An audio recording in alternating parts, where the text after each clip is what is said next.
Hello. So for my family issues in media, um, I chose a movie, Inside Out, the first one. Excuse me.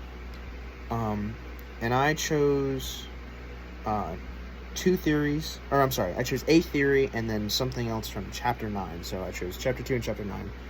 Um, my first theory is the family life course development framework theory, and then my Chapter 9. Um,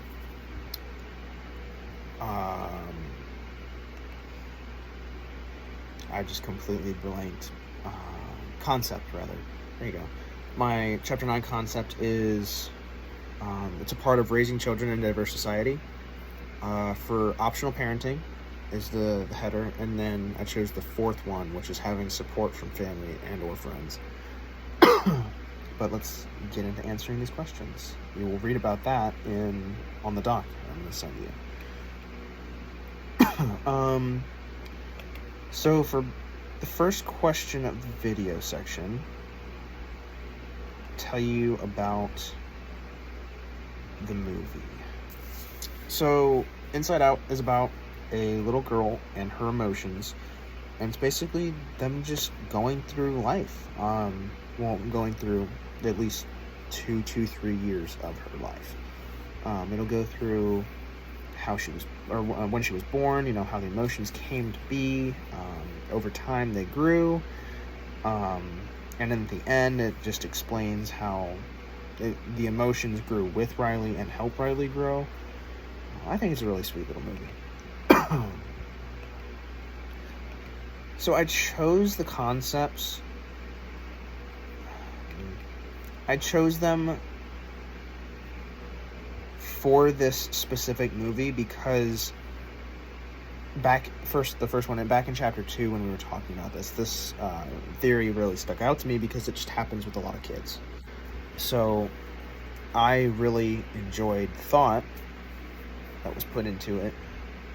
And when she goes to California, it's just a big change, And then when she comes back, that's where the parenting part comes in, and she gets support from her family because she ran away because she was scared, and her family supported her.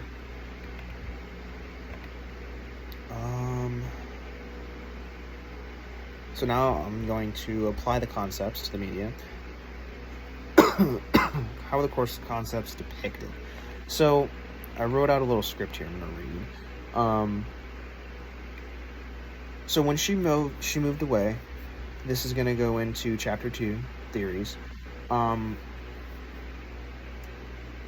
family life course development framework theory, it's you're stuck with a plan in mind, and anything that changes was a predictable change, right? But from her aspect, from Riley's aspect, this was not a change that she was expecting, as depicted in the movie, with a very, very quick, sign in the grass, and they're packing the car and they're gone. This happened literally within 3 seconds of the movie.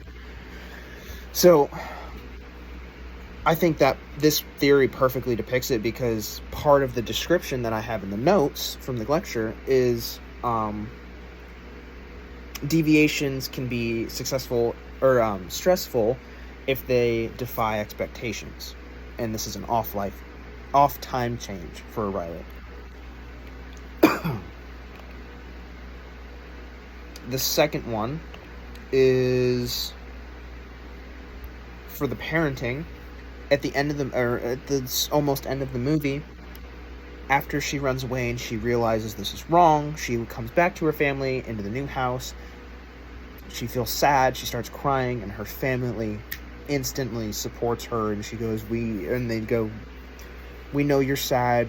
We miss the old home too," but they're there to support her through her feelings.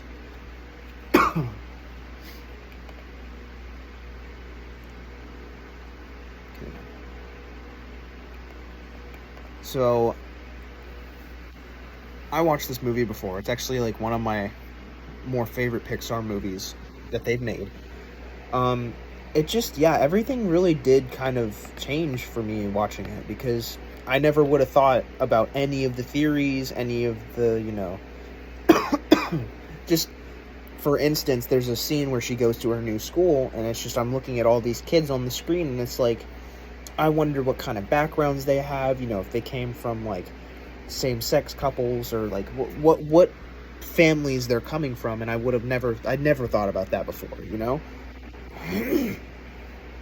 It's really interesting how I can look at a movie that I've watched since, I think this movie came out in 2015, since 2015, and just, now that I've learned this information, it's interesting to, like I said, look at it, and contemplate what these kids are going through, even though they're made up, whatever.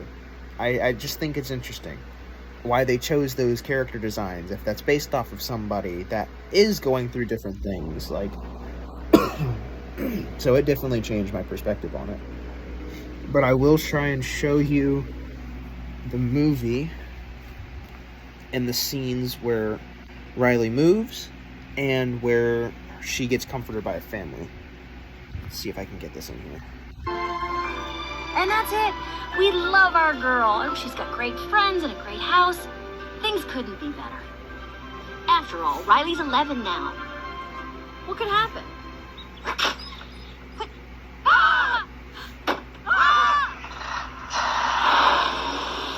Okay, not what I had in mind. So, like I said, probably just a span of about 3 or 4 seconds. And then the second one, I had the timestamp written. I miss home. I miss Minnesota. You need me to be happy, but I want my old friends and my hockey team. I want to go home. Please don't be mad. Oh, sweetie. We're not mad. You know what? I miss Minnesota too. I miss the woods, and we took hikes. In the backyard where you used to play. Spring Lake, where you learned to skate. Come here. So to round this all off, I think this is a very positive example of the concepts being put into, or being described by a movie, because it shows how life can change like that for anybody in the family, in this version, particularly a kid. And then I also think that it shows, how family can be supportive through parenting. First off, her parents were super supportive of how she was feeling at the end of this movie. So I think it really shows how Riley and herself overcame, with the help of her family, the hardships that moving and trying to make new friends and go to a new school had on her. So, thank you.